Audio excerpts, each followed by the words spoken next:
ሰላም ጤና ይስጥልን የተወደዳችሁ የምናለሽ መቲ ፕሮግራማችን ተከታታዮች የዛሬው ምናለሽ መቲ ፕሮግራም አሁን ተጀምሯል። በዛሬው ምናለሽ መቲ ጉዳይ የምንመለከተው በሰፊው የምንመለከተው የአዲስ አበባን ጉዳይ ነው። የአዲስ አበባ ጉዳይ በዝምታ በአርምሞ ብዙ ነገር ጉዳት እየደረሰባት ነው። ነገ እንደው ድንገት ተኝተን ስንነሳ ከዚህ የበለጠ ነገር ምንም አዲስ አበባ ከዓይናችን ልም ብላ እንዳትገኝ ብዙ የሕጉን መዋቅር እንደዚሁም የአዲስ አበባን ውክልና የአዲስ አበባ ማህበረሰብ ዕጣ ፈንታ እዛ የሚኖረው ማህበረሰብ መብትና ግዴታ የመሳሰሉትን ነገር ከዚህ ቀደም ከአቶ ወንድማገኝ እጅጉ ጋር ውይይት አድርገን ነበረ።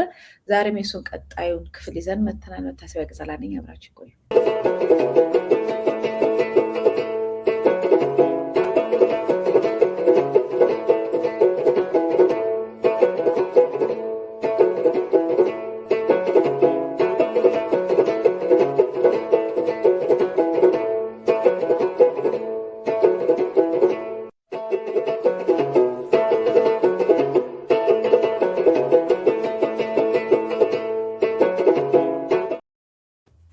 ጤና ይስጥልኝ ወንድማገኝ፣ እንኳን ደህና መጣ። አመሰግናለሁ። ጤና ይስጥልኝ። እንዴት ነሽ? ሰላም ነው ወይ? እንኳን በሰላም ተበቅሽኝ። አመሰግናለሁ በጣም። እንግዲህ ስለ አዲስ የሆነችው አዲስ አበባ ድጋሚ መነጋገር አለብን። ያው ምንም መፍትሄ እስካልመጣ ድረስ መነጋገራችን የሚቀጥል ነው እንጂ የሚቀር አይደለም። እንግዲህ ከንቲባ ወይዘሮ አዳነች አቤቤ ብዙ ነገር እየተናገሩ ነው። በተለይ አሁን ለዚህ ለምርጫ ሰርተን ሰተናል፣ ተጠቃሚ አድርገናል፣ እኩል ነው ሁሉንም እያየን ያለ ነው፣ አድሏዊ አይደለም፣ የማህበረሰቡን ኑሮም አሻሽነናል፣ በኢኮኖሚ አካባቢውንም አሳምረናል፣ ኳሊቲ ኦፍ ላይፍ ለሳይክል ለሚያደርገው በባይስክል ለሚጠቀሙ መኪና ለሚነዳው እንደዚሁ ደግሞ ለፓብሊክ ትራንስፖርትን በሁሉም ዘንድ አዲስ አበባን አሻሽለናታል፣ ካለኛ ሌላ ሰው አይጠቅማችሁም እየተባለ ነው። ዛሬም እንደዚሁ አዲስ አበባ ወጣቶችና ስፖርት ቢሮ ገጽ ላይ የወጣ ነገር አለና በሀገራዊ ለውጡ 8ኛ ዓመት ዋዜማ ላይ በአዲስ አበባ 5ኛውን የአዲስ መሶብ የአንድ ማዕከል ዲጂታል አገልግሎት ማዕከል በይፋ ጀምረናል ተብሏል። እንግዲህ ሙሉ በሙሉ ክፍያዎችና የመሳሰሉት ነገርም በመንግስት ብቻ እንዲዘዋወሩ የሚደረግ እነሱ እንደ ጥሩ ነገር ቀለል ያደርጋል ብለው ያመጡት ነው። ነገር ግን ዛሬ 4,000 ብር ስታስተላልፍ ንግድ ባንክ ወደ 80 ብር ምናምን ይቆርጥብሃል እና እሱን አሁን ሙሉ በሙሉ ኢኮኖሚውን በዛ መያዝ ከዚህ በፊት ትናንሽ ድርጅቶች የነበሩ እነዚህ ማይክሮ ፋይናንሲንግ ምናምን የሚሰሩትን ሰብስቦ ወደ ስንቄ ባንክ ውስጥ መክተት፣ አብዛኛው ክፍያዎች በተቻለ መጠን ትላልቅ አንዳንድ ድርጅቶች ከኦሮሚያ ባንክ ውጭ መክፈል አትችልም። አሁን ይሄ የዘሬ ምናምን ሳይሆን በመንግስት በመዋቅሩ ለራሱ ሊጠቅመው የሚችለውን ነገር በራሱ ተቋማት ስር ነው እያደረገ ያለው እና እነዚህ ያሉ የምርጫው ጉዳይም ያው ነዳጅ የለም ይባላል። ባጃጆች፣ አውቶቡሶች ቆመው ይውላሉ። ሰው በእግር ሂድ እግር ጉዞን ልማድ አድርገው እየተባለ ነው። ያው ታውቃለህ፣ በአውቶቡስ ድሮ ታውቃለህ፣ አሁንም ያው ነው። ግማሽና እጅና እግር እንደተንጠለጠለ ነው የሚቀጥለው። እሱም ብቻ አይደለም፣ እነሱ ግን ለምርጫ ቀዝቀዛ እንደ ሰርገኛ መኪናውን እያክተለተሉ ይዘውት እየሄዱ ነው ያሉት እና ለሌላው ማህበረሰብ ግን ነዳጅ የለም። ታች ላለው ማህበረሰብ ነዳጅ የለም። ለመንግስት አለ፣ ለቪኤቱም አለ፣ ለክፍት ባሶቹ ለመሳሰሉትም አለ እና ይህንን አስመልክቶ አሁን በሰፊው አዲስ አበባ ላይ ነው አትኩሮት እያደረጉ ያሉት እና አዲስ አበባ እንደ ስሟ አዲስ አድርገናታል ብሏል እና እውነት አዲስ አበባ አዲስ ሆናለች። አዲስ እስከሆነች ምንድን ነው አዲስነቷ ለማህበረሰቡ ይዞት የመጣው ጥቅም የሚለውን ብንወያይበት መልካም። እንግዲህ በጣም ብዙ ነገሮችን ያነሳሽው፣ ግን አዲስ አበባ ማለት አዲስ አበባ እንደ ከተማ አሁን አይደለም አዲስ የሆነችው።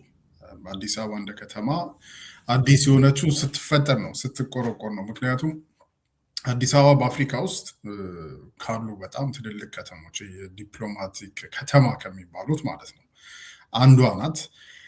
ሌላ ደግሞ ለየት የሚያረጋት አዲስ አበባን አዲስ የሚያረጋት ነገሩ ምን መሰለሽ? አሁን ይሄ ዝም ብሎ እነሱ የሚያወሩትን ናሬቲቭ ስተን አዲስ አበባን አዲስ የሚያረጋት በዓለም ታሪክም በአፍሪካ ታሪክም አዲስ የሚያረጋት በአፍሪካውያን በራሳችን በኢትዮጵያኖች የተቆረቆረች ከተማ ናት። አሁን ሌላ አፍሪካ ውስጥ ሌላ ከተሞችን አሁን ትልልቅ ሳውዝ አፍሪካ ብትሄጂ እንግዲህ ትልልቅ ከተሞች አሉ የሚባሉበት ማለት ነው። ጎረቤት ሀገራትን ናይሮቢን ምናምን ብታይ፣ ወደ ሰሜን አፍሪካ ስቴጅም ካይሮን ካዛብላንካን ምናምን ብታይ እነዚህ ሁሉ ከተሞች ከተማ ቢሆኑም ግን የተቆረቆሩት ወይም የተፈጠሩት በቀኝ ገዢዎች ነው። ለዚህ ጆሃንስበርግ ብትሄጂ የእንግሊዝን አሻራት ያለች፣ ናይሮቢ ብትሄጂ የእንግሊዞችን አሻራት ያለች፣ ታሪካቸው ላይ ኢምፕሪንትድ ነው ተጽፏል አይደለ? ካይሮ ብትሄጂም ምናምን ነገር ነው። አዲስ አበባን ግን አዲስ የሚያረጋት በራሳቸው በኢትዮጵያውያኖች ከተማ ተብሎ ተፈጥሮ ተቆርቁራ ያደገች ከተማ መሆኗ ነው አዲስ የሚያረጋት። በነገራችን ላይ ይሄ ነው ፋንዳሜንታሊ የአዲስ አበባ ልዩ የሚያረጋት ይሄ ነው። ከዛ በኋላ የአፍሪካ ህብረት መቀመጫ ናት። ትልልቅ የዲፕሎማቲክ መስሪያ ቤቶች የሚገኙባት ናት ምናምን ነገር እና ከዛ ጋር እያያዘን ብዙ አዲስ አበባን ከሌላው በተለይ ከአፍሪካ ከተማ ለየት የሚያደርጋት ነገር ምንድን ነው ብለን ታሪክን ወደኋላ ካጠቀስን ብዙ የምናገኛቸው ነገሮች አሉ። ግን አዲስ አበባ ሁሌም አዲስ ናት። ገና ስትፈጠርም ገብቶሻል። የአዲስ አበባ መፈጠር ውስጥ የአዲስ አበባ ጽንስ ውስጥ አዲስ ነገር አለ። ለዛ ነው አዲስ አበባ የተባለችው ማለት ነው። ሁሌም አዲስ ነበረች በታሪኳ። ለጥቁር ህዝቦች በተለይ በቀኝ ግዛቱ ስለነበሩ ህዝቦች እንደ አንድ ተስፋ፣ ልክ ጥቁር ህዝቦች የራሳቸውን ከተማ መፍጠር ይችላሉ፣ የራሳቸውን ከተማ ፕላን ማድረግ ይችላሉ፣ የራሳቸውን ከተማ መገንባት ይችላሉ የሚለውን አስተሳሰብ ጽንሰ ሀሳብ ይዛ የመጣች ከተማ ናት። ስለዚህ አዲስ አበባ ሁሌ አዲስ ናት። ሌላው ከዛ ውጭ ደግሞ በዲፕሎማሲው ለምሳሌ የአፍሪካ ህብረት የተቋቋመባት ከተማ ናት። ትልልቅ የአፍሪካን ከሌላው ዓለም ጋር በዲፕሎማሲ ያገናኘችን ከተማ ናት አይነት ነገር እና በታሪክ በዲፕሎማሲ ምናምን ካየነው አዲስ አበባ ሁሌ አዲስ ናት። አሁን የተፈጠረ ምንድን ነው አዲስ ነገር የለም አዲስ አበባን አዲስ የሚያደርጋት ማለት ነው። ይሄ ብዙ ጊዜ ታሪክን አለማወቅ አልለውም፣ ግን አሁን አገዛዙ እና አብይ እና አዳነች አቤቤ አዲስ ይዞት የመጡት ምንድነው ናሬቲቭ አለ። ልክ አሁን እነሱ የሆነ መንገድ ሰርተው የሆነ ወንዙን ወይ መናፈሻ ፓርክና መናፈሻ በመስራት አዲስ አበባን አዲስ ማድረግ ይቻላል ወይ? አሁን ትልቁ ውዥንብር በዚህ ናሬቲቭ ውስጥ በዚህ እነሱ ይዞት በመጡት ትርክት ውስጥ አዲስ አበባ ውስጥ ልማት አለ ወይ ብለን ነው የምንጠይቀው አይደል? ምንድን ነው አዲስ አበባ ውስጥ የለማው? ይሄ ብልጽግና የሚሉት አገዛዝ ከመጣ በኋላ አዲስ አበባ እንግዲህ ዝም ብሎ ቦታ ምናምን ሳይሆን አዲስ አበባ ሰዎች የሚኖሩበት አይደለ? አዲስ አበባ የሚባሉ አዲስ አበባ የቆረቆሯት አዲስ አበባን ያሳደጉ አዲስ አበባ የተፈጠረችው ዛሬ አይደለም አይደል? ብዙ ዓመት ሆኗታል። እና ለህዝቧ ለአዲስ አበባ ምንድን ነገር ነው የተፈጠረው ብለን መጠየቅ እኮ ነው። አሁን አዲስ አበባ ውስጥ ምንድን ነው አሁን ልማት ስንል እኮ በኢኮኖሚ የስራ እድል በመፍጠር የአገልግሎቶችን ለአዲስ አበባ አቀላጥፎ በመስጠት ምናምን ብለን ብመዝ ነው። በኢኮኖሚ አሁን አዲስ አበባ ውስጥ ያሉ የአዲስ አበባ ነዋሪዎች ኢኮኖሚያቸው ምን ያህል እንደሆነ እኛ ነው የምናውቀው። የከተማ ረሃብ የከተማ ድህነት ውስጥ ነው አይደል አሁን ሰው ያለው። አፎርድ እኮ ያደርግ አዲስ አበባ ውስጥ ለመኖር አፎርድ ስለማያደርግ ወይም ስለማያበቃው ገንዘብ ወይ ከአዲስ አበባ መውጣት አለብኝ ወይ መሰደድ አለብኝ ምናምን እያለ ነው አይደል አብዛኛው ህዝብ የሚያስበው። አዲስ አበባ ውስጥ እኮ ከ80 ምናምን% በላይ ያለው ሰው እኮ ገቢው ማለት ከድህነት ወለል በታች ነው የሚኖረው። ኦኬ ከ80% በላይ ያለው ህዝብ ከድህነት ወለል በታች እየኖረ ትልልቅ በሪል ስቴት ወይም ፕራይቬት የሆኑ ሪል ስቴቶች የሚሰሩት ህንፃ አዲስ አበባ ውስጥ ከ80% በላይ ለሆነው ህዝብ ማለት ነው የወር ደሞዙ ማለት ምግብ መብላት ቤት ክራይ መክፈል ምናምን ሀስል ለሆነበት ሰው 80% ሰው ብለን ለምናስበው ሰው ሪል ስቴቶች ዴቨሎፕ የሚያደርጉት ትልልቅ ህንፃ የቅንጦት ህንፃ 20 ሚሊዮን 30 ሚሊዮን የሚገዛው ማለት ነው ለማን ነው? ምንድን ነው የሚያደርግለት? ምን አይነት የኢኮኖሚ ጥቅም አመጣለ? በተለይ አዲስ አበባ ውስጥ ለምትኖሩት አሁን ዝም ብለን ነገሩን አካዳሚክ ምናምን ወይም ደግሞ ፖለቲካዊ ትንተና ላለማድረግ አዲስ አበባ ውስጥ ነዋሪ የሆኑ ሰዎች አዲስ አበባ ውስጥ ዝም ብሎ ኖርማል ስራ የፐብሊክ ሰርቪስ ውስጥ እየሰሩ የግላቸውን ስራ እየሰሩ ምናምን የሚኖሩት አብዛኛው ህዝብ ማለት አሁን ሪል ስቴቶች ዴቨሎፕ የሚያደርጉትን ፕራይቬት ሪል ስቴቶች ዴቨሎፕ የሚያደርጉትን በ20 ሚሊዮን በ30 ሚሊዮን በ5 ሚሊዮን በ3 ሚሊዮን እየገዛ መኖር ይችላል ወይ ነው ጨዋታው። 20 ሚሊዮን 3 ሚሊዮን ባይዘ ወይ ምንም አይገዛም። እሱን ነው የምልሽ። እንዲያውም 3 ሚሊዮን አሁን ኮንዶሚኒየም ራሱ በፊቱ ኢህአዴግ የሰራው ኮንዶሚኒየም ራሱ አሁን 12 ሚሊዮን ምናምን ነው የሚባለው። ያንን የመግዛት አቅም አለ ወይ ነው።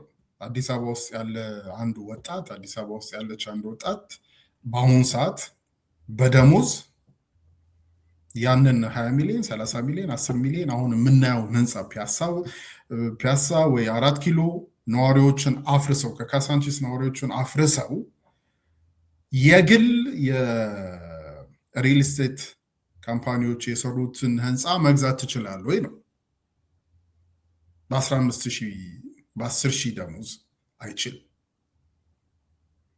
አሁን አዲስ አበባ ውስጥ ላለው ለስራ አጡ ወይም ስራ ይዞ በፐብሊክ ሰርቪስ ውስጥ ላለው ወይም በአብዛኛው ከ80% በላይ ለሆነው ህዝብ የሳይክል መንገድ የልማት ጥያቄው ነው ወይ?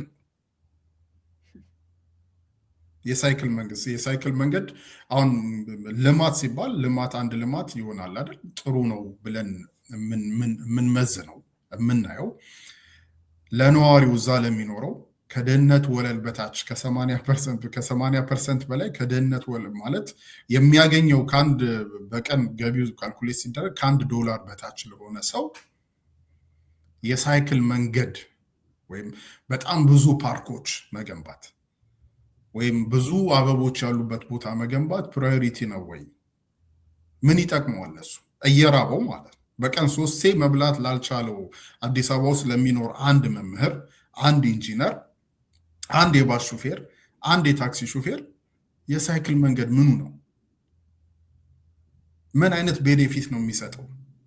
የኢኮኖሚ ጥቅም ነው የሚሰጠው? ሶሻሊ ምን አይነት ጥቅም ነው የሚሰጠው? ይሄን ነው ማየት ያለበት ህዝቡ እኮ አሁን ባለበት ደረጃ እየተራበ ነገ በላለው አልበላም ወይ ቁርሱን ከበላ ምሳዬን ደግማለሁ አልደግምም ለሚል ከ80% በላይ እንደዚህ አይነት ጥያቄ እየጠየቀ ለሚኖር ህዝብ ለአዲስ አበባ ህዝብ እነዚህ የሚሰሩት ያውም በግል የፕራይቬት ሪል ስቴት ካምፓኒ የሚሰሩ ህንፃዎች እነዚህ መናፈሻዎች፣ ፓርኮች፣ እነዚህ የሳይክል መንገዶች ምን ፋይዳ ይፈይዱለታል? ለራቦ ሰው የሳይክል መንገድ ምንድን ነው? ለራቦ ሰው ፓርክ ምንድን ነው? ለስራ አጥ ሪል ስቴት የሚገነባው እንትን ምንድን ነው ብለን ስናይ ኢኮኖሚካሊ የሚፈይደው ፋይዳ የለም። እንዲያው ምንድን ነው ይሄ ማይክሮ ኢኮኖሚክ ምናምን በሚሉት ራሱ ስናየው ብዙ ፓርኮች፣ ብዙ መዝናኛ ቦታዎች፣ ብዙ በፕራይቬት ሪል ስቴት የሚገነቡ ህንፃዎች እንደ ረዥም የኢንቨስትመንት ፕላን ብንወስዳቸው ራሱ ለከተማው የሚያመጡት ነገር የለም። በነገራችን ላይ ከተማውን ለምሳሌ ለሰው ልማት ካሰብን ለምሳሌ ፋብሪካዎች ቢቋቋሙ ይሄ ልክ በፊት ይደረግ እንደነበረው የከተማውን ህዝብ አስተባብሮ አላደል ተደራጅቶ ለዛው ለአዲስ አበባ ህዝብ ለምሳሌ ወይም ወጣቶች ምናምን ገንዘብ አበድሮ እነዚህ ወጣቶች ያንን ገንዘብ ይዘው ለምሳሌ የሆነች ማይክሮ አይደል በማይክሮ ሌቭል የሆነ የንግድ እንቅስቃሴ ቢጀምሩ በፊት ይደረግ ነበር አዲስ አበባ ውስጥ አይደል ብረት መብየድ ምናምን ወይም ጋራዥ በትንሹ ይጀምራሉ። ከዛ ያ እያደገ እየሄደ አንደኛ እነሱም ስራ መጀመሪያ ራሳቸውን ስራ ያገኛሉ አይደል ስራ ያገኛሉ። ከዛ በኋላ ስራ ይፈጥራሉ። ያ እያደገ ሲመጣ ደግሞ እየተባለ እንደዚህ ማሰብ ይቻላል። ግን አሁን አንድ ሪል ስቴት መቶ ካሳንቺስ አካባቢ የሚኖረውን በ100,000 የሚቆጠር ሰው አገለሽ ሁለት ትልልቅ ህንፃ ሰርተሽ ወይ ለዲያስፖራ ወይ ደግሞ ኦልሬዲ ገንዘብ ላለው ሰው ያ ነው አይደል ያንን 30 ሚሊዮን እና 20 ሚሊዮን አፎርድ የሚያደርገው ማለት። አሁን እነሱ በተደጋጋሚ የሚናገሩት እነዚህ ፓርኮች የሚሰሩ ነገሮች መሰረተ ልማቶች ወደ አዲስ አበባ መቼም ወደ ክፍለ ሀገር የሚሄድ ቱሪስት አሁን አይገኝም። ሰላም አይደለም። ያቺ አዲስ አበባ ብቻ ነች። እሱም በሰላም ከሆነ በጣም ከፍተኛ የሆነ የቱሪስት ፍሰት አለ መጥቷል እና በሱ ገንዘብ እየተገኘ ነው አይነት ነው ራሱ። እሱ እውነት እንኳን ቢሆን ማለት ነው እውነት እንኳን ቢሆን ብዙ ቱሪስት ወደ አዲስ አበባ መምጣቱ ለባለ ሆቴሎች እድል ሊፈጥር ይችላል። ቅድም ላልካቸው ሰዎች ምናልባት ለመዝናኛ ቦታዎች መንግስት ለሰራቸው መንግስት ኢንቨስትመንት ውስጥ መግባት አለበት ብሏል ጠቅላይ ሚኒስትሩ። ለዚህ ነው ያተርፋል፣ በሂደት ሊያተርፍበት ነው ይህንን ቦታ የሰራው ብሏል። ለህዝቡ ግን ምንድን ነው የሚያመጣው ነው አሁንም ጥያቄው። ራሱ የቱሪስት ፍሰቱን እንደ አንድ አቺቭመንት ነው የታየው። ጥሩ ነው እንደ ሀገር ኦቨርኦል ስታየው። ለአዲስ አበባ ማህበረሰብ የቱሪስት ፍሰት እሱ ጋር ሊደርሱ የሚችለው ነገር አለ ወይ? በተለይ ያንን የቱሪስት ገቢ ወስዶ ለራሱን ከተማውን እና ህዝቡን ህይወት ለማሻሻል ለማይጠቀምበት መንግስት ማለት ነው። ጥሩ ነው። ግን አሁን እዚህ ጋር የተዛባው አንደኛ ትክክል ያልሆነው መረጃ መሰለሽ አዲስ አበባ ውስጥ የቱሪስት ምንድነው ፍሰት ጨምሯል የሚለው ነው። አሁን ቱሪዝም ለምሳሌ ሰዎች ወደ አንድ ከተማ ሄደው ማየት የሚፈልጉት ነገር ምንድን ነው? ለምሳሌ አሁን ብዙ ቱሪስቶች ሊመጡ የሚችሉት አንደኛ ከዚህ እኛ ካለንበት ከምዕራቡ ዓለም ነው አይደል? ወደ አፍሪካ ብዙ ጊዜ ቱሪስቶች የሚሄዱት አሁን እያደጉ በጣም ልሽ ፓወር ሃውስ እየሆኑ ያሉ ከህንድ ወይም ከቻይና ምናምን ቱሪስቶች ይመጣሉ፣ ከቱርክ ምናምን አይነት ነገር። ግን ምን ለማየት ነው የሚመጡት ነው? ለምሳሌ መናፈሻ ብርቃቸው አይሆንም። እሱን ነው እኮ የምልሽ። እኛ የምንኖርበት አውሮፓ ከተማ ውስጥ ስለ ፓርክ የምታስቢ ከሆነ ፓርክ በጣም የሚያስደምም ማለት ከአእምሮ በላይ የሆነ ፓርኮች ምናምን አሏቸው። ስለዚህ አብይና አዳነች አቤቤ ዝም ብሎ በጠፈጠፉት ፓርክ ተማርከው እንግዲህ ቱሪዝም ይኖራል ብሎ ለማሰብ ትንሽ የዋህነት ነው። ገብቶሻል አባባል? ግን ኖርማሊ ሰዎች አትራክትድ የሚሆኑት ወይም የሚሳቡት ይህን ከተማ ሄጄ ማየት አለብኝ የሚሉት ለምንድን ነው? ያ ከተማ የሆነ ታሪክ ሲኖረው አይደለም? ከዛ ከተማ ጋር ተያይዞ ደግሞ ያሉ እንትኖች አሉ አይደል? መስህቦች፣ ለምሳሌ በጣም ረዥም ጊዜ ያስቆጠሩ ህንፃዎች ካሉ ፒያሳ አካባቢ የደረሱት ማለት ነው። አርኪቴክቸር ቫሊዩ ካለው ወይም አንቲክ የሆኑ ነገሮች ካሉ ወይም ከከተማው ጋር በተያያዥነት ያሉ ታሪካዊ ነገሮች ካሉ ነው ሰዎች ሊመጡ የሚችሉት። ከዚህ በፊት እኔ የቱሪዝሙን ኢንዱስትሪ በከፊልም ስለማውቀው አዲስ አበባ ቱሪስቶች ሲመጡ የሚያዩት አለ። ለምሳሌ 5 ኪሎ ያለው ሚውዚየም አለ፣ ሉሲ ያለችበት አይደለም? ያ ይታያል። የ6 ኪሎ 4 ኪሎ አካባቢ ያሉት ሐውልቶች፣ ምክንያቱም እነሱ ሪፍሌክት የሚያደርጉት ታሪክ አለ። አሁን ቱሪስቶች ሲመጡ እዚህ ጋር 4 ኪሎ የምታዩት ሐውልት ከዚህ ጋር የተያዘ ነው ምናምን ብለሽ የምታስረጂው ነገር አለ። ከዛ ውጪ አዲስ አበባ ደግሞ እንደ አንድ ከተማ በዚህ ነፃ በሆኑ ህዝቦች የተቆረቆረች ናት። ለዚህ እነዚህ ነፃ የሆኑ ለምሳሌ ፒያሳን ብዙ ቱሪስቶች ፒያሳ ይመጡ ነበር። ለምሳሌ አራዳ የሚባሉ አካባቢ በጣም 100 ዓመት በላይ ያላቸው ህንፃዎች አሉ። ያሁን ፒያሳ ውስጥ ፒያሳ እኮ ሳይፈርስ ከጫፍ ጀምረሽ የመብራት ኃይል ምናምን ከነበረበት ዝም ብለሽ ወደ 4 ኪሎ ወቅ ስታደርጊ እኮ በቃ የአዲስ አበባን እድገት ያለሽ ማለት 100 ዓመት ይሄ ወደ ሪበከንቱ ምናምን 100 ዓመት ምናምን የሞላቸው ደስ የሚል አርኪቴክት ያላቸው ህንፃዎች አሉ።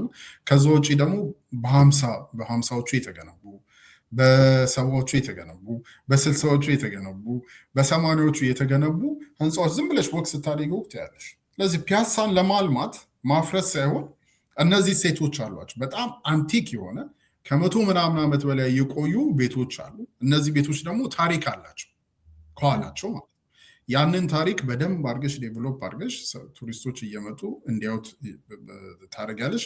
በዛውም ደግሞ ሳታፈርሺው እዚያ አካባቢ ያለውን ህዝብም ሳታፈናቂ ለዛ አካባቢ ህዝብ የስራ እድል ፈጥረሽ ጥሩ የሆነ የቱሪዝም መስህብ ማድረግ ትችላለሽ። አሁን እኮ የተያዘው ምንድነው ልማት ሳይሆን ብዙ ጊዜ እንዲያውም እኔ 2-3 አርቲክል ጽፌያለሁ በዚህ አዲስ አበባ ውስጥ እየተደረገ ያለው አሁን ምንድነው ጀንተሪፊኬሽን ይባላል። መንግስት በተለይ አምባገነን አገዛዝ የተሳሳተ የኢኮኖሚ ፖሊሲ የሚከተሉ አገዛዞች ያላቸው ሀብት ወይም ምንም አይደለም። አሁን ኢትዮጵያ ውስጥ ኢኮኖሚው ምናምን የምትይው ነገር የለም። ያለው ሀብት መሬት ነው። መሬትን መሸጥ ማለት ገንዘብ ያለው መሬት ላይ ነው። ለዚህ እያደረጉ ያሉት ነገር ምንድን ነው?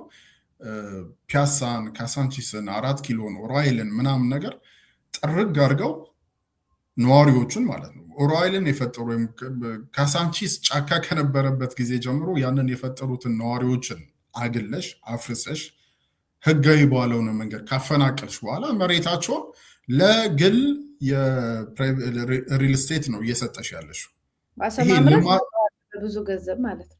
ኤግዛክትሊ። ይሄ ልማት ሳይሆን መንግስት መሬት ሻጭ ነው፣ ደላላ ነው።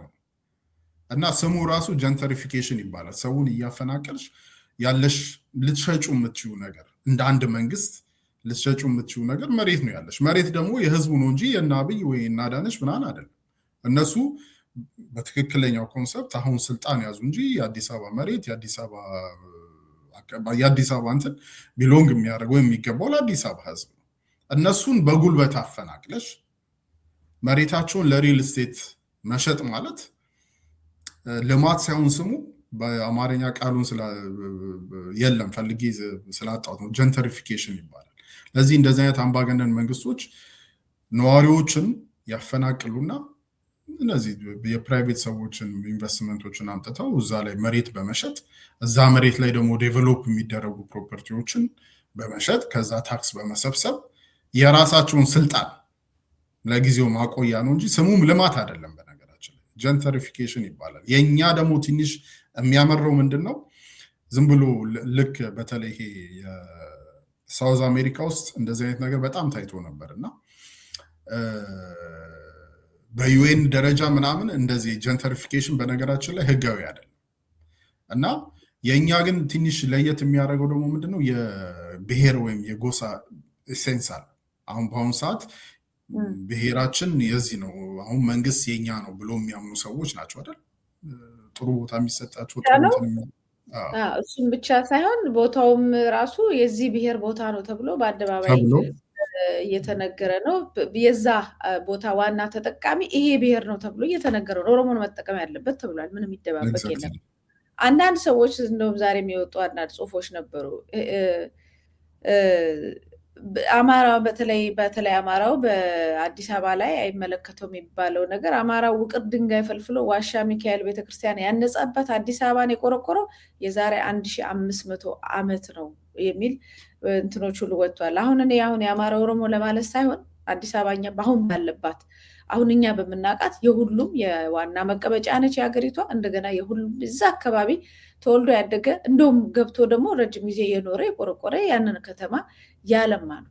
አሁን ግን ኢንታየርሊ የአንድ አካባቢ ንብረት ስለሆነች ይመስለኛል ለከንቲባነትም ለዋና ዋና እዛ ቦታ ላይ የሚሰሩ ሰዎችም ከዛ ክልል ነው የመጡት፣ ከኦሮሚያ ክልል ነው እየመጡ ያሉት እና እዛ ቦታ ላይ የሚሰሩ ሰዎች ደግሞ በመንግስት መስሪያ ቤት የሚሰሩ ደግሞ ባይ ዲፎልት ቤትም መብታቸው ነው፣ ቤት ማድረግ አለባቸው መጠቀም አለባቸው የሚባል ነው። እና ታዲያ ይሄ በሂደት እዛ ያለውን ማህበረሰብ ጠርጎ ማስወጣት ብቻ ሳይሆን ሁለተኛ ዜግነት ከአንደኛ ዜግነት ወደ ሁለተኛ ዜግነት የመስጠት ነገር አይደለም። ይሄ ራሱን የቻለ ወንጀልስ አይደለም ወይ የሚል ጥያቄ ይነሳል። አይ ትክክል ነው፣ ወንጀል ነው። ግን አሁን እኔ በተለይ እንደዚህ አይነት ዲስከሽኖች ሲነሱ ከተወሰነ ጊዜ በኋላ በጣም ማሳሰብ የምፈልገው በተደጋጋሚ መናገር የምፈልገው ከአንቺ ጋር ስናወራ ብዙ ጊዜ ደጋግሜ መናገር የምፈልገው ራስን በራስ የማስተዳደር መብት ላይ ነው። ኦኬ አሁን ሌሎቹ ኢትዮጵያ ውስጥ ሌሎቹ አካባቢዎች ራሳቸውን በራሳቸው የማስተዳደር መብት አላቸው። እኔ ግን አሁን አዲስ አበባ ተወልጄ ስላደግኩኝ አንቺም አዲስ አበባ ነው ተወልጄ ያደግሽው እና ከዛ ኤሰንስ ምንድነው ማለት የአዲስ አበባ ችግር ሊመለስ የሚችለው አሁን በተለይ አዲስ አበባ ውስጥ የምትኖሩ የአዲስ አበባ ልጆች አዲስ አበባ በራሳችሁን አዲስ አበባ ነን እኛ የአዲስ አበባ ልጆች ነን ብላችሁ ራሳችሁ እንደዛ ዲፋይን የምታደርጉ ልጆች ወይም ሰዎች በአጠቃላይ የአዲስ አበባ ሕዝብም የአዲስ አበባ ችግር አሁን እንደ አዲስ አበባ እየደረሰብን ያለው ችግር አሁን የምናየው መከራ አሁን በተለይ ከምርጫው በኋላ በጣም ነገሮች እየገነኑ ይመጣሉ። በጣም መጥፎ እየሆኑ ይመጣሉ። ግን የዚህ ሁሉ ችግር ምንጩ ራሳችንን በራሳችን ማስተዳደር ስለማንችል ነው። ይሄ በጣም ሊገባን ይገባል። ይሄን ካልመለስን ከዚህ በኋላ ማለት ዝም ብሎ አንድ የፖለቲካ ፓርቲ ቢቋቋም ወይም የተወሰኑ የሆነ የፖለቲካ ፊገር መጥቶ በጣም ደስ የሚል ነገር ስለተናገረ ምናምን ነገር የሚሆን ነገር የለም። አዲስ አበባ ውስጥ የአዲስ አበባ ሕዝብ ሊገባው የሚገባው ነገር ወይም በግድ እንዲገባው የምፈልገው ነገር እኔ ምንድን ነው ራስን በራስሽ ካላስተዳደርሽ ያንን መብታችንን ካልያዝን ዋጋ የለንም። ሌሎቹ ይብዛም ይነስም ባሉበት አካባቢ የትኛውንም የኢትዮጵያ አካባቢ ብትጠቅሱ ወይም መዘን እንደ ምሳሌ ብናወጣ ራሳቸውን በራሳቸው ያስተዳድራሉ። መቀሌ ብንሄድ ወይም ባህር ዳር ብንሄድ ወይም የሆነ አካባቢ ብንሄድ የዛ አካባቢ ህዝብ ነው ራሱን በራሱ የሚያስተዳድር።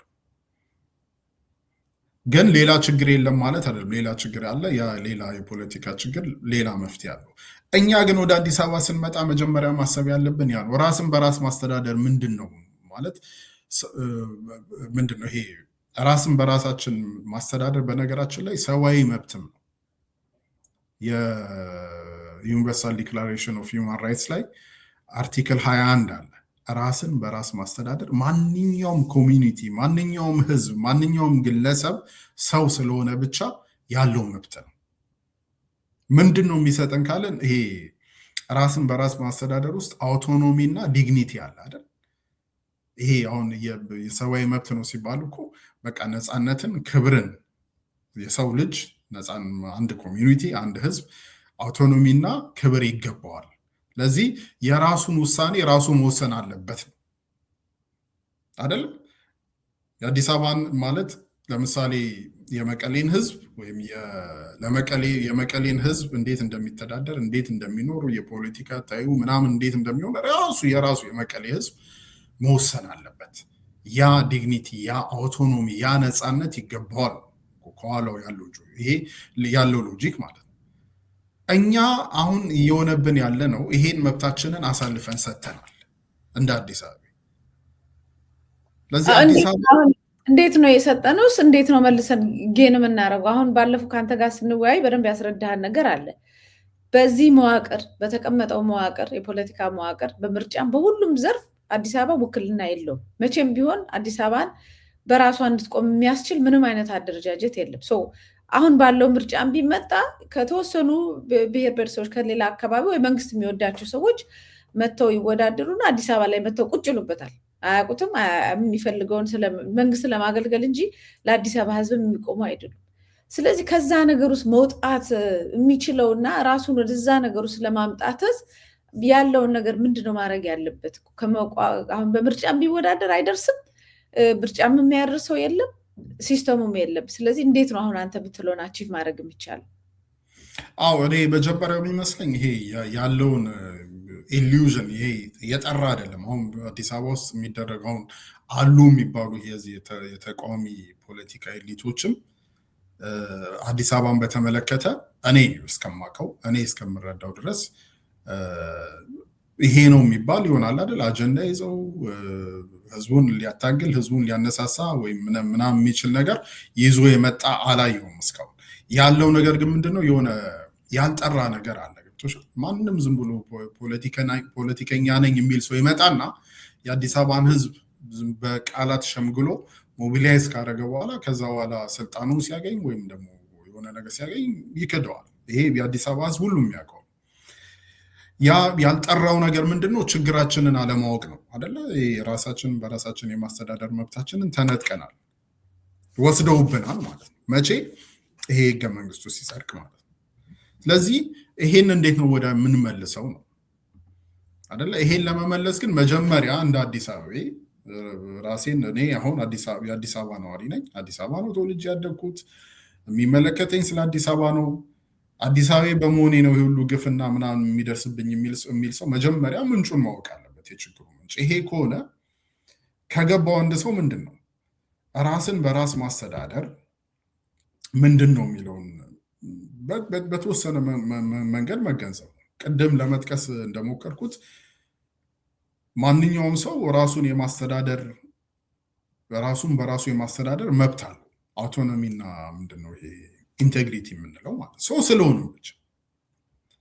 ለዚህ ይሄን መብት ደግሞ አንድ መንግስት ወይም አንድ በፖለቲካ የተደራጀ የፖለቲካ ፓርቲ ወይም አንድ ደግሞ ዝም ብሎ የሚታወቅ ፌመስ የሆነ አንድ ፖለቲከኛ ምናምን አይደለም የሚሰጠን። ይሄን መረዳት ወደዚህ መረዳት ላይ መድረስ አለብን። ይሄን መብታችንን መልሰን የምናገኘው መጀመሪያ እኛ የመጀመሪያው ትልቁ እርምጃ እኛ እንደ አዲስ አበባ ይሄን ስንረዳ ነው።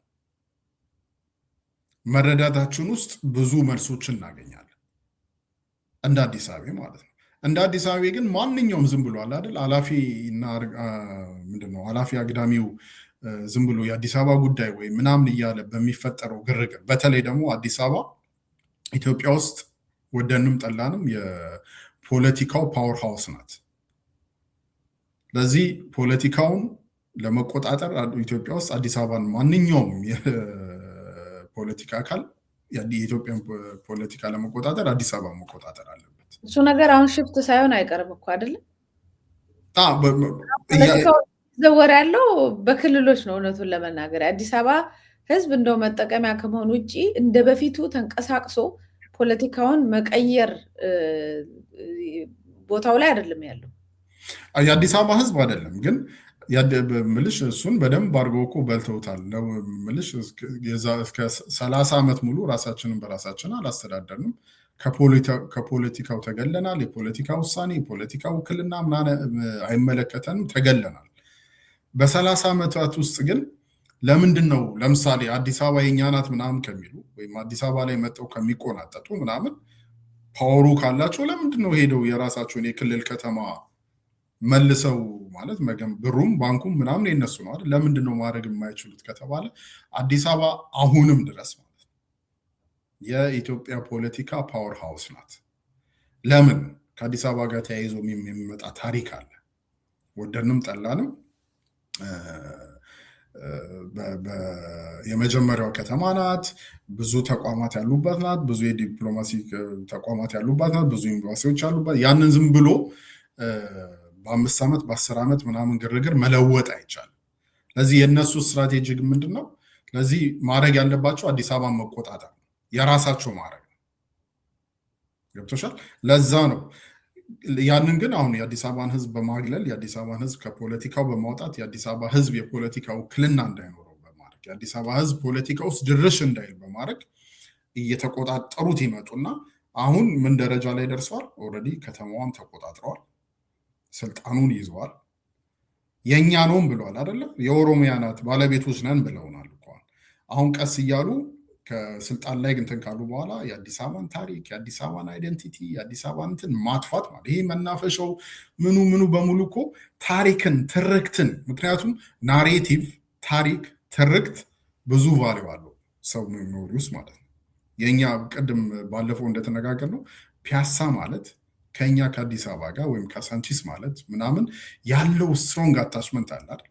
ስለዚህ አይደንቲቲ የምንለው ከአታችመንት ከሜሞሪ ጋር ምናምን ተያይዞ ከትርክት ጋር ተያይዞ የሚመጣ ነገር ያንን እያጸዱ እነሱን እና አብይና አዳነች ደግሞ አዲስ ትርክት እየሰሩ የጫካ ፕሮጀክት ይሉናል የምናምን እያሉ የነሱ የሚሏትን አዲስ የራሳቸውን ከተማ አዲስ ትርክት አዲስ ሜሞሪ አዲስ አይደንቲቲ እየፈጠሩ ነው ያሉት።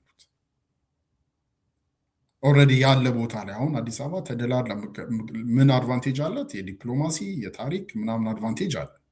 እሱን ይይዙና አዲስ ታሪክ አዲስ ምንድነው ናሬቲቭ ይዘው በቀላሉ የራሳቸውን እንትን የእኛን አጥፍተውም ማለት ነው ሌላ አዲስ ከተማ ከሚሰሩ ዩሲ ሶ እንደ አዲስ አበባ ግን አሁን ያለን አማራጭ ምንድን ነው?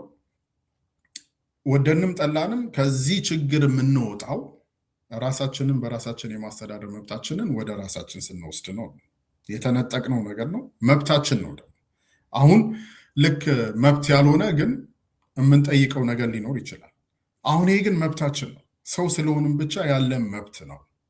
አዳነች አበቤ ወይም አብይ ወይ መለስ ዜናዊ ወይ ብርሃኑ ነጋ ወይ ምናምን ልደቱ ወይ ምናምን የሚሰጡን ሳይሆን እንደ አዲስ አበቤ ሰዎች ስለሆንም ብቻ ያለን መብት ነው ብለን ከተገነዘብን ይሄ ከገባን አንድ ደረጃ ሄደናል ማለት ነው።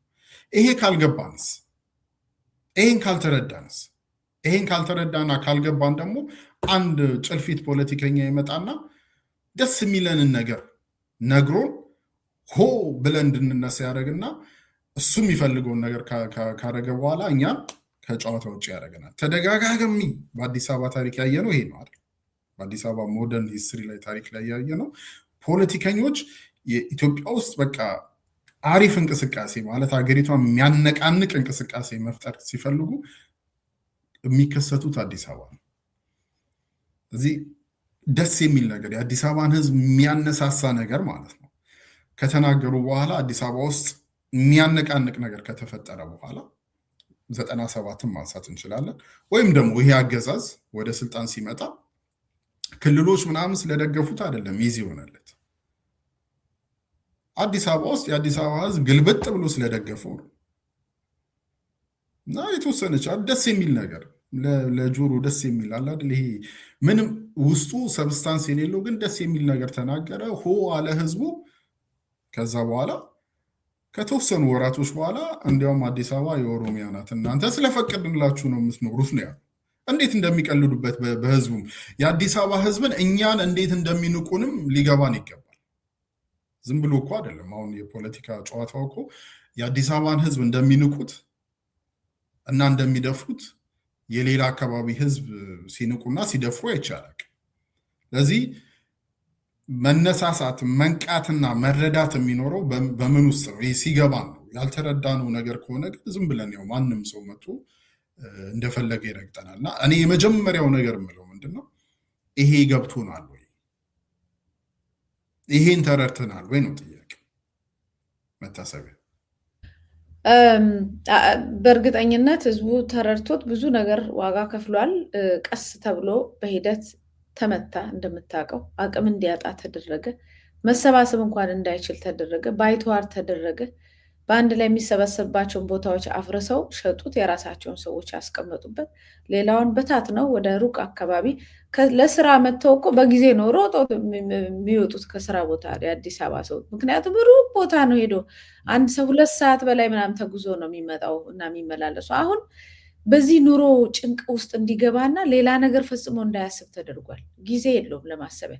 እኖራለሁ ወይስ አልኖርም፣ ያለችኝ ይቀማሉ ወይስ አልቀማም፣ እንደዚህ አይነት ትራፕ ውስጥ እንደዚህ አይነት ቋት ውስጥ አንቀው ይዘውታል። እና ከዛም የመጣ ነው። ስለዚህ ከዛ አሁንም ያንንም ችግር አሁን ያልኩትንም ችግር ከዚህም በላይ ያሉትን ከዚህ በላይ ሊመጡ የሚችሉትን ችግር ለመፍታት የአዲስ አበባ ድምፅ ይፈልጋል፣ ጉልበት ይፈልጋል። ያንን ሀሳብና ጉልበትን ደግሞ ለማመንጨት አንድ ላይ መስራት አለበት የሚል ነገር አለ እና አሁን ይህንን አዌርነስ በእርግጠኝነት የአዲስ አበባ ህዝብ ከጫፍ እስከ ጫፍ ያለውን ነገር ያውቋል። ታየዋለህ፣ በሚያደርገውን የሚናገሩን ምናምን ትሰማዋል። አሁን እንዴት ኃይሉን መልሶ መሰብሰብ እንዳለበት ነው ያላወቀው ብዬ የምገምተው። ከባድ የሆነበትና ወደ እሱም ብንሄድ ሰሞኑንም እኔ እናንተ ከተወያየን በኋላ እንግዲህ አዲስ አበባን እንወክላለን ብለው ብልጽግና ያመጣቸው ሰዎች አሉ። ካምዙን ከትምህርት ቤት 9 ነው 10 ምናምን አቋርጦ ብቻ በቃ አልሆን ሲለኝ ትምህርት ወደ አዲስ አበባ መጥተው አሁን ደግሞ ለአዲስ አበባ ህዝብ ላስተዳድር እችላለሁ ብለው በምንም አይነት የፖለቲካ መድረኮች በሀገራዊ ጉዳዮች የማናውቃቸው ሰዎች በጋዜጠኝነት በምንም ያሉ ሰዎች በየትኛው ሙያ ይሆኑ እኔ ዲግሪ ዲፕሎማ ምናምን ሳይሆን ለአዲስ አበባ ድምፅ ሆነው የማያውቁ አዲስ አበባን ህዝብ የማያውቁት በአዲስ አበባ ህዝብ ላይ ተንጠልጥለው ቢዝነስ ከመስራት ይልቅ ከዛ አልፎ ዝቅ ብሎ ህመሙን፣ ስቃዩን፣ ስደቱን፣ መከራውን ምናምን እውቅና ያልሰጡለትና በዛ ደረጃ የመገንዘብ ፍላጎትም የሌላቸው ሰዎች አዲስ አበባን እናስተዳድራለን ተብሎ ሲመጡ በአዲስ አበባ ልጅ ላይ ከዚህ በኋላ ምን ሊከሰትበት እንደሚችልም ማሳየት ያለብን ይመስለኛል። ትክክል። የመጀመሪያው እንዲያውም እኔ ለአዲስ አበባ ልጆች እንዲያው በጣም እንዲገባቸው የምፈልገው ነገር አሁን ካሙዙና በሻቱን ብቻ በንይዝ አሁን መልእክቱ ምንድን ነው? አሁን ይሄ ትልቅ የፖለቲካ ስቴትመንት አለ።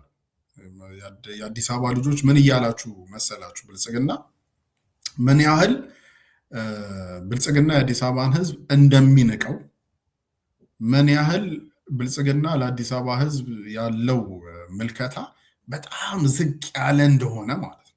የአዲስ አበባ ህዝብ ምንም አይነት ፖለቲካ የማይገባው ምንም አይነት በቃ አይደል የፖለቲካ ግንዛቤ የሌለው የፖለቲካ አተያይ የሌለው ዝም ብሎ አይደል ዝም ብሎ ቁጭ ያለ ህዝብ ነው ብለው ነው በዛ ደረጃ ነው ይናቁ ወይም የተናከው ወይም የተናቅሹ። ይሄ መጀመሪያ እንደኔ አክሴፕት ማድረግ አለብን።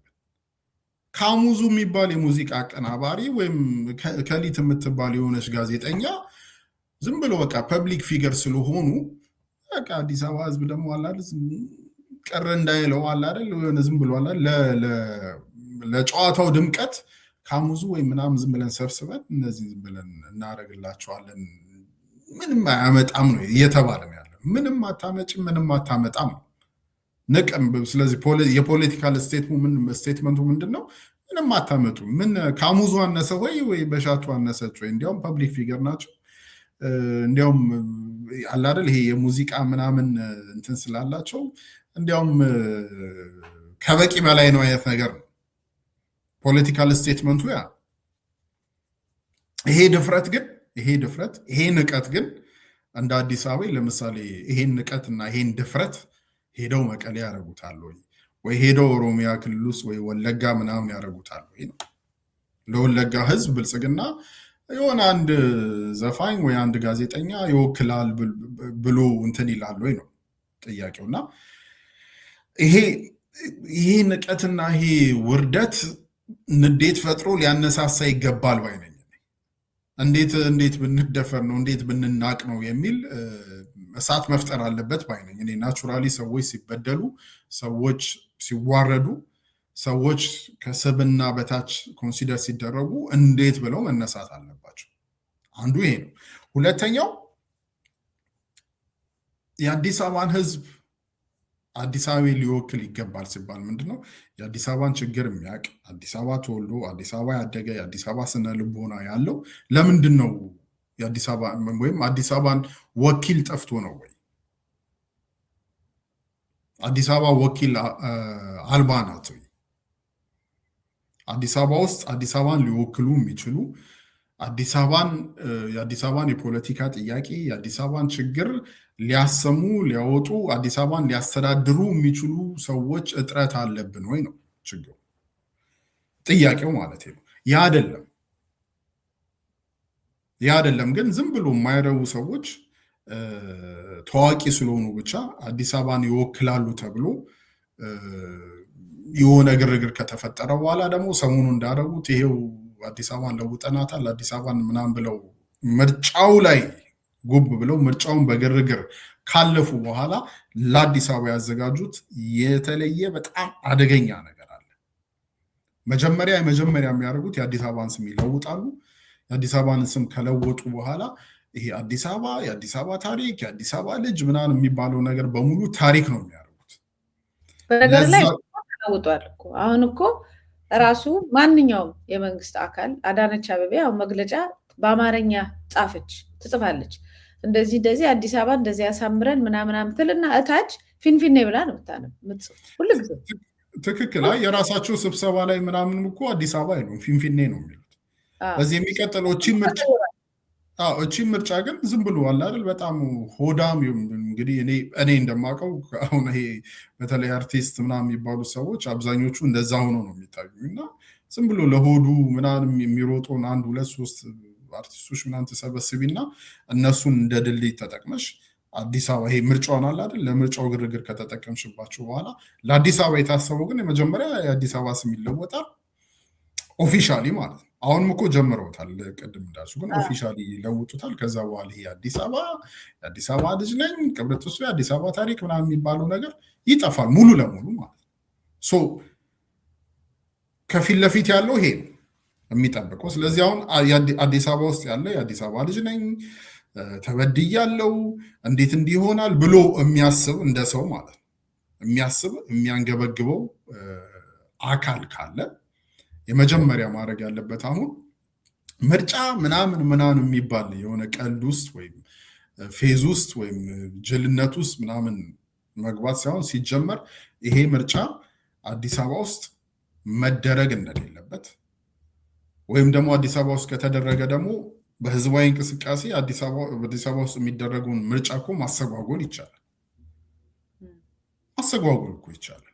ቀላል እኮ ነው። አሁን የፈለገ ቢሆን እድሉ አለን። የአዲስ አበባ ልጆች እድሉ አላችሁ። አሁን ላይ ማለት ነው። ምን በማድረግ ይሄ ምርጫ እንዳይደረግ በማስተጓጎል ማለት ነው። እንዴት ማስተጓጎል ይቻላል፣ እንዴት እንቅፋት መፍጠር ይቻላል የሚባለውን ነገር እዚህ በሚዲያ ምናምን ባንናገርም፣ ግን ለአዲስ አበባ የሚታገሉ በአዲስ አበባ ስም የተፈጠሩ አንዳንድ አደረጃጀቶች አሉ እንደምታውቁት። ለምሳሌ እኛ ያለንበት አራዳ የሚባል አለ። ሌሎቹን ሳላስፈቅድ ስም ላለመጥቀስ ነው እና እነሱም አሉ። እነሱ የተደራጃችሁ ካላችሁ ከዚህ በፊት እንደምናደርገው በውስጥ መስመር እንደምንነጋገረው ህዝባዊ አመፅን፣ ህዝባዊ እምቢተኝነትን፣ ህዝባዊ እንቅስቃሴን እንዴት መፍጠር ይቻላል?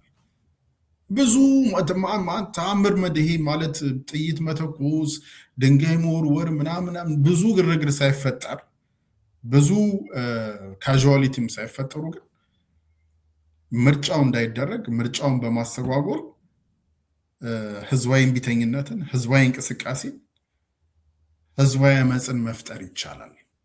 ምርጫውን እንዲያውም እንደ አንድ እድል ተጠቅሞ ለአዲስ አበባ ህዝብ አሁን የሚፈጠረው ይሄ መንግስት የሚፈጥረው ቲያትር ምን ማለት ነው? እዛ ቲያትር ውስጥ ገብቶ እኮ አንድ ሰው ቲያትር ለመታደም ገብቶ ቲያትሩን መረበሽ ይችላል አይደል? ቲያትሩ እንዳይሰማ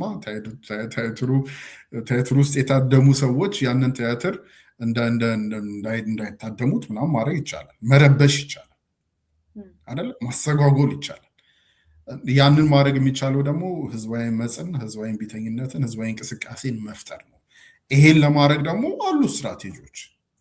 አሁን አዲስ አበባ ውስጥ የተደራጁ አደረጃጀቶች ስላሉ እና አንዳንድ እንቅስቃሴዎች ስላሉ እንዲህ ነው ብለን ባንነግርም፣ ግን አዲስ አበባ ውስጥ የሚኖር ማንኛውም ሰው ደግሞ በተለይ አዲስ አበባ የሆነ ሰነፍ ካልሆነ የዋ ካልሆነ ወይም ደግሞ ግዴለሽ ካልሆነ እነዚህ አደረጃጀቶች እንዳሉ ይታወቃል። ሶሻል ሚዲያ ላይ በጣም እንትን ነው፣ አክቲቭ ነው።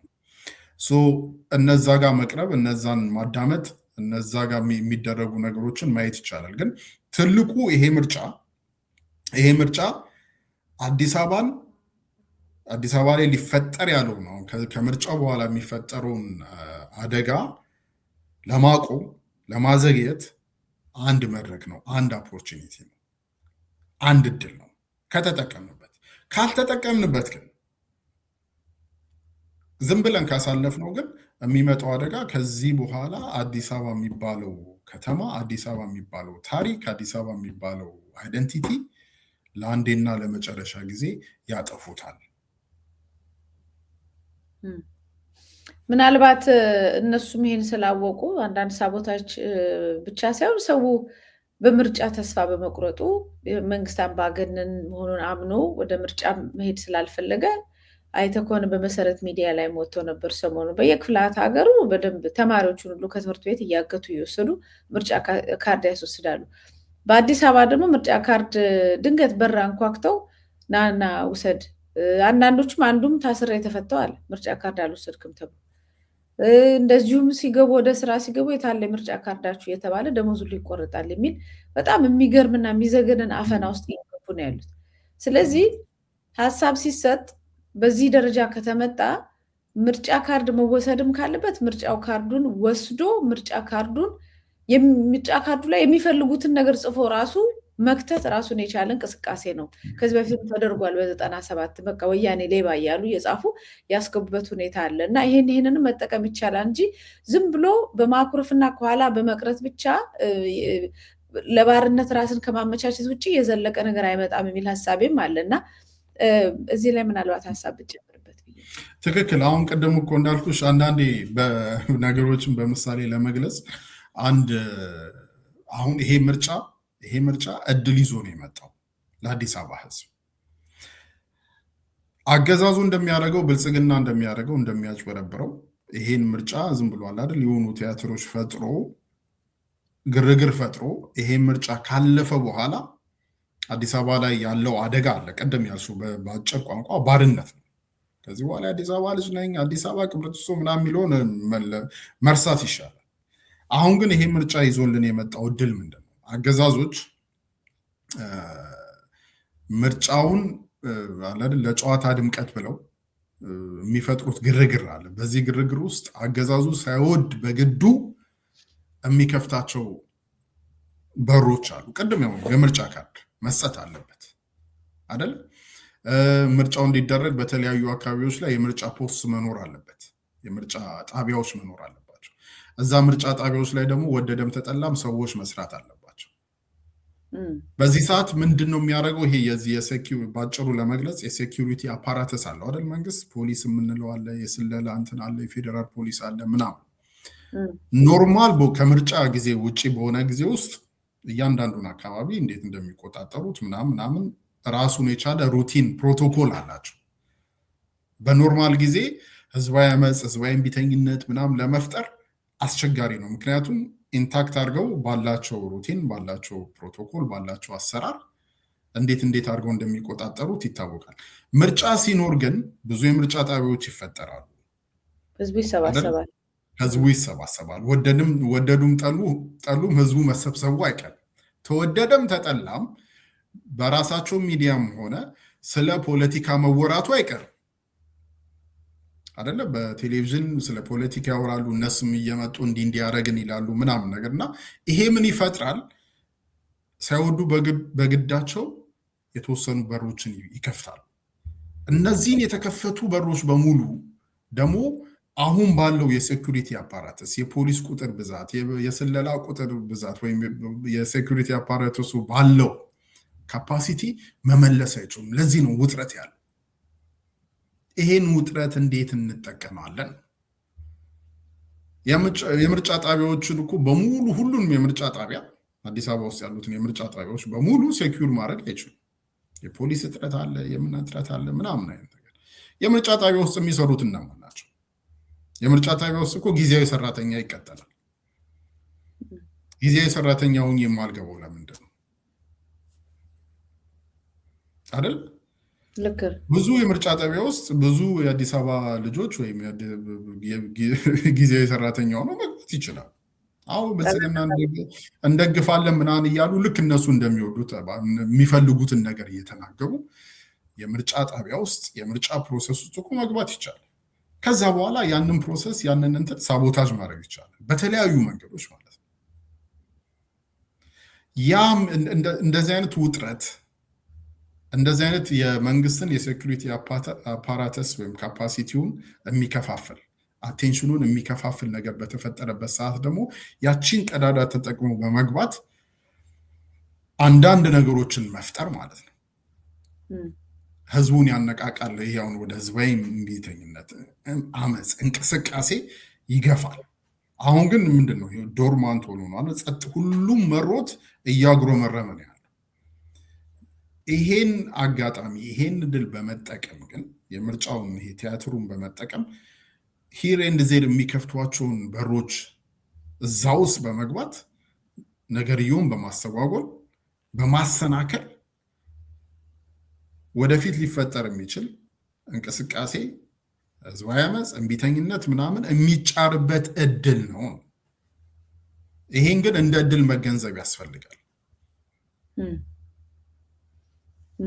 መልካም። ምናልባት ከመጨረሳችን በፊት አንዳንዴ መቼም ድሮ አዲስ አበባ ላይ ነው በብዛት የተማረ ሰው የምታገኘው። ከክፍለ ሀገር የሚምጣ ከየት የሚምጣ አዲስ አበባ አድጎ ሃይስኩል ገብቶ ከዛ ዩኒቨርሲቲ ገብቶ ከዛ እዛው ስራ ይዞ አዲስ አበባ ይሆናል።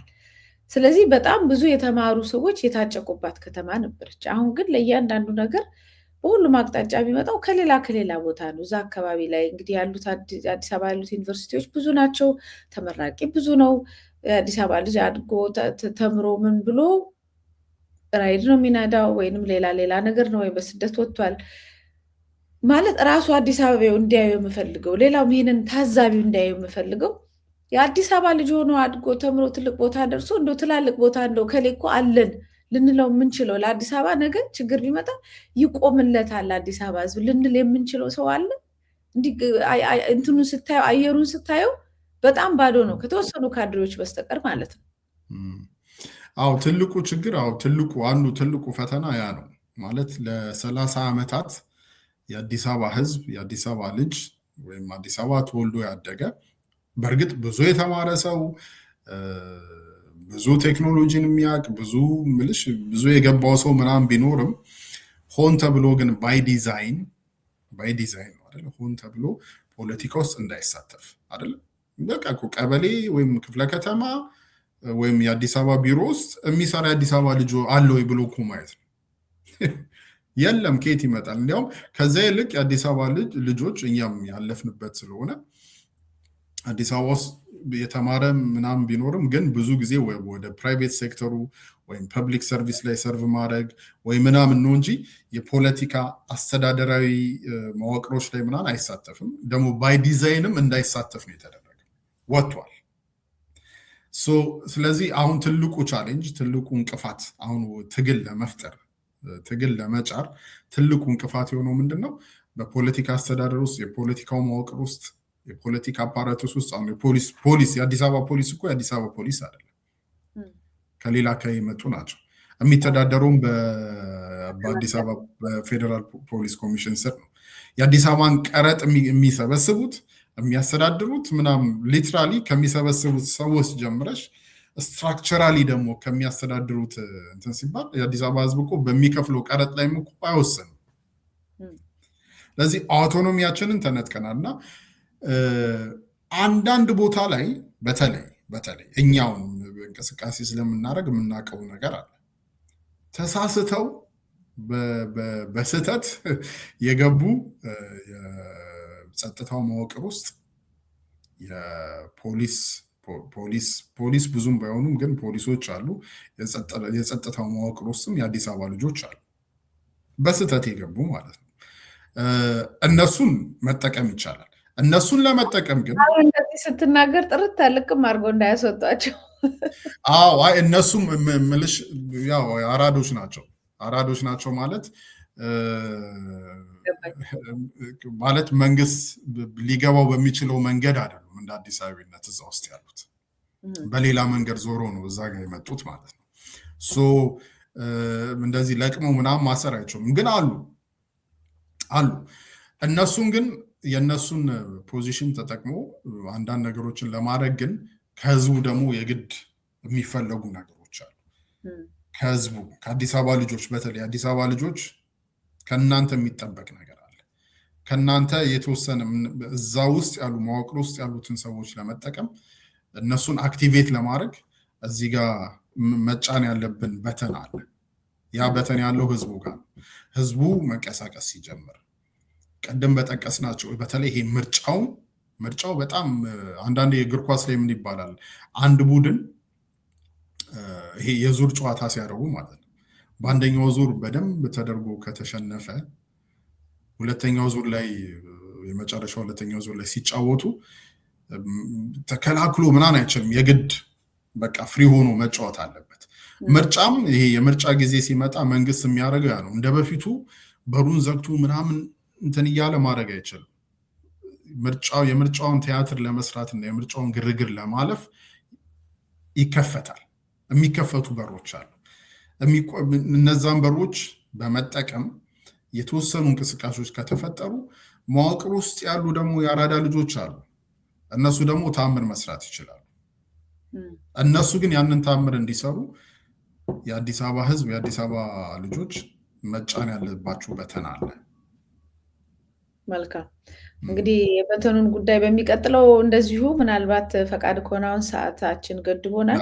በተለያዩ አዲስ አበባ ላይ ያሉ መስሪያ ቤቶች መዋቅር ዙሪያ በተለይ በፖለቲካው መዋቅር እንዳልከው የገንዘብ የታክስ መሰብሰብ ላይ በአዲስ አበባ ጉዳይ ላይ የሚወስኑ ሰዎች ከላይ እስከታች የመዋቅሩን ዝርዝር በተወሰነው ደረጃ እንደው አንድም ሁለትም ነሰሰር ላይ አዲስ አበባ ልጅ አለ አይደለም ሳይሆን የአዲስ አበባ ህዝብ ማን እንደሚወስን እንዴት እንደሚወስኑ አንዳንድ ነገሮችን በደንብ ግንዛቤ ቢሰጥ መልካም ነው ብዬ ነው የማስበው። አመሰግናለሁ ስለነበረ ቆይታ። የምትችል ከሆነ እሺ እናደርጋለን እንደዛ በሚቀጥለው መቲ። አመሰግናለሁ ስለነበረ ቆይታ በድጋሚ አመሰግናለሁ። እኔም አመሰግናለሁ። መልካም አድማጭ ተመልካቾቻችን ስትከታተሉት የቆያችሁት የዛሬው ምን አለሽ መቲ ፕሮግራማችን ነበር። በዛሬው ፕሮግራማችንም እንደዚሁ በዋናነት በአዲስ አበባ ጉዳይ ላይ ነው ውይይት ያደረግነው። የአዲስ አበባ ጉዳይ ያሳስበናል። የአዲስ አበባ ሕዝብ ድምፅ ይፈልጋል፣ አጋር ይፈልጋል። በዝምታ ውስጥ ብዙ ዋጋ እየከፈለ ነው አዲስ አበባ። ስለዚህ ያለውን ነገር በየጊዜው የምናነሳው እንጂ እንደተበላ ቁብ ዝም ብለን የምንተወው ጉዳይ ስላልሆነ በቋሚነት ምንመጣ መሆናችንን በዚህ አጋጣሚ ለማሳሰብ እንወዳለን። ለዛሬ በዚህ ፈጽም ካስተናግድኳችሁ መታሰቢያ ቅጸላ ነበር። ዳግም እስከምንገናኝ ሰላም ዋሉ።